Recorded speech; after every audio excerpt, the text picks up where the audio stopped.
Elawam Lakem, Kal Yisrael. How's your peace, Israel? Welcome back to another video. And we're dealing with the topic at hand, which is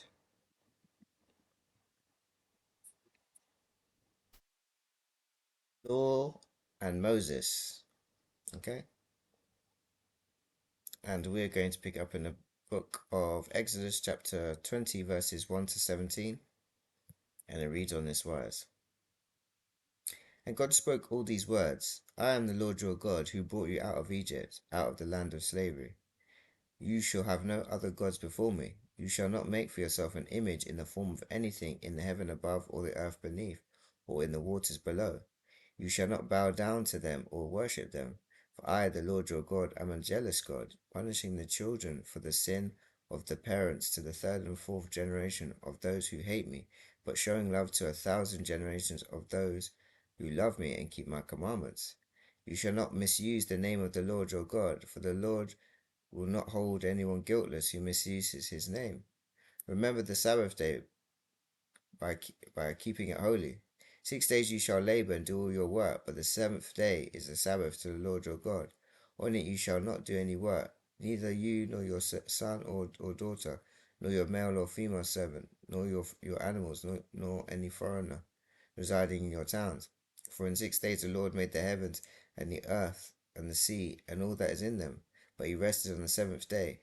Therefore the Lord blessed the Sabbath day and made it holy. Honor your father and mother, so that you may live long in the land that the Lord your God is giving you. You shall not murder, you shall not commit adultery, you shall not steal, you shall not give false testimony against your neighbor, you shall not covet your neighbor's house, you shall not covet your neighbor's wife, or his male or female servant, his ox or donkey, or anything that belongs to your neighbor. Okay? That was the Ten Commandments as given to Moses.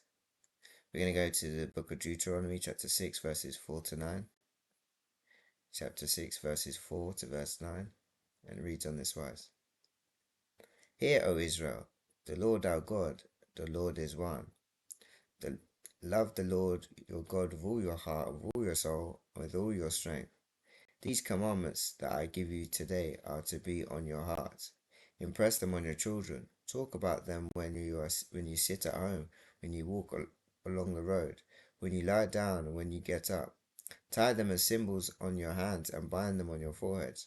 Write them on the doorframes of your houses and on your gates. That was the Shema and the importance of the law. Okay. We're going to go to the Testament of Moses, chapter 1, verses 5 to 8. And it reads on this wise: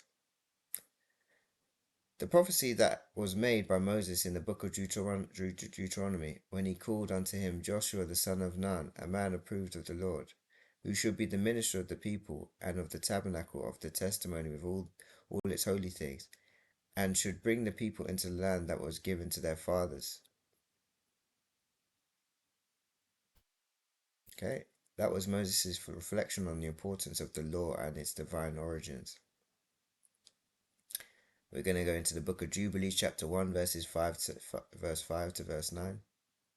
And it reads on this wise: And he said, Incline thy heart to every word which I speak to thee on this mount, and write them in a book, in order that the generations may see how I have not forsaken them for all the evil which they have wrought in transgressing the covenant which I established between me and thee for the generations this day on Mount Sinai. And thus it will come to pass, when all these things come upon them, that they will recognize that I am more righteous than they in all their judgments and in all their actions, and they will recognize that I have been truly with them. And do thou write for thyself all these words which I declare unto thee this day, for I know their rebellion and their stiff neck before I bring them into the land of which I swear to their fathers, to Abraham, to Isaac, and to Jacob, saying, Unto your seed will I give a land flowing with milk and honey. And they will eat and be satisfied. They will turn to strange gods, to gods which cannot deliver them from out or of their tribulation.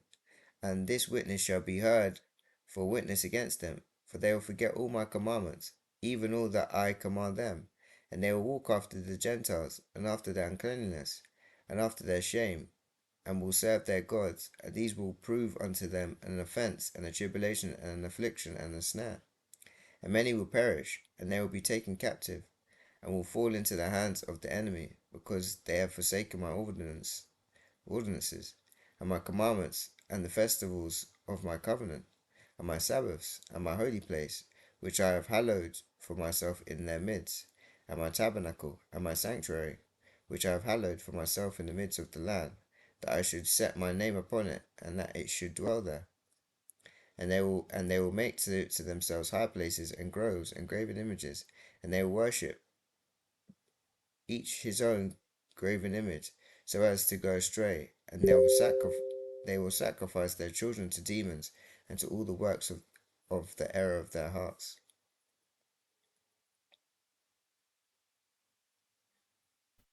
Okay, that was God gives Moses a detailed account on the law on Mount Sinai. Last scripture, we're going to go to the book of Yashar, chapter 82, verses 5 to verse 10. And it reads on this wise. And Reuel and his children remained amongst the Israelites for many days, and Reuel knew the Lord from that day forward. And in the 3rd month from the children of Israel's departure from Egypt, on the 6th day thereof, the Lord gave to Israel the 10 commandments on Mount Sinai. And all Israel heard all these commandments, and all Israel rejoiced exceedingly in the Lord on that day. And the glory of the Lord rested upon Mount Sinai, and he called to Moses. And Moses came in the midst of a cloud and ascended the mountain. And Moses was up upon the mountain 40 days, 40 nights. He ate no bread and drank no water. And the Lord instructed him in the statutes and judgments in order to teach the children of Israel. And the Lord wrote the 10 commandments, which he had commanded the children of Israel upon 2 tablets of stone, which he gave to Moses to command the children of Israel. Okay, that was the recounting of Moses' leadership and reception of the law. And we were dealing with the law and Moses. So I hope the reader and listen to this word will be blessed by what we've just read. So may Yahweh bless you, may Yahweh keep you, may Yahweh cause his face to shine upon you, may Yahweh be gracious to you, may Yahweh lift up his countenance upon you, and may Yahweh grant you everlasting peace in Yeshua HaMashiach's name I pray. Selah.